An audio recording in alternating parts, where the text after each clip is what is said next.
आज की कहानी एक छोटी सी तितली की। एक बार एक आदमी ने अपने बगीचे में एक तितली के कोकून को देखा और उसे देखने लगा।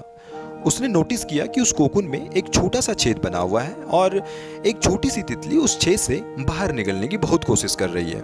वो बहुत देर तक कोशिश करती रही, लेकिन उस छेद से बाहर निकलने में हर बार तितली असफल हो जाती। वो बहुत कोशिश करती रही, फिर वह अंत में शांत सी हो गई। उस आदमी को लगा शायद अब तितली ने हार मान ली है, इसलिए उस आदमी ने उस तितली की मदद करने के उद्देश्य से एक कैंची उठाई और कोकून के छेद को बड़ा कर दिया, जिससे वो तितली आसानी से बाहर निकल पाए। और हुआ भी यही।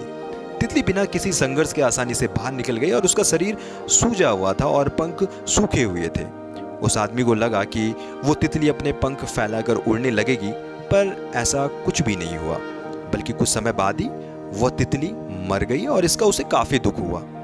उस आदमी ने एक बुजुर्ग को ये सारी बात बताई और बुजुर्ग ने बताया, असल में कोकून से निकलने की प्रक्रिया को प्रकृति ने इतना कठिन इसलिए बनाया है जिससे ऐसा करने से तितली के शरीर में मौजूद तरल पदार्थ उसके पंखों में पहुंच सके और वो छेद से बाहर निकलते ही उड़ पाए और जिंदा रह सके। और तुमने उसकी मदद करने की उसकी सामान्य प्रक्रिया को तोड़ दिया, जिसके कारण उसका यह हश्र हुआ। तो इस कहानी से हमें यह सीख मिलती है दोस्तों, असल में कभी कभी हमारे जीवन में संघर्ष ही हमें वो मजबूती प्रदान करता है जिससे हम आगे बढ़ सकें।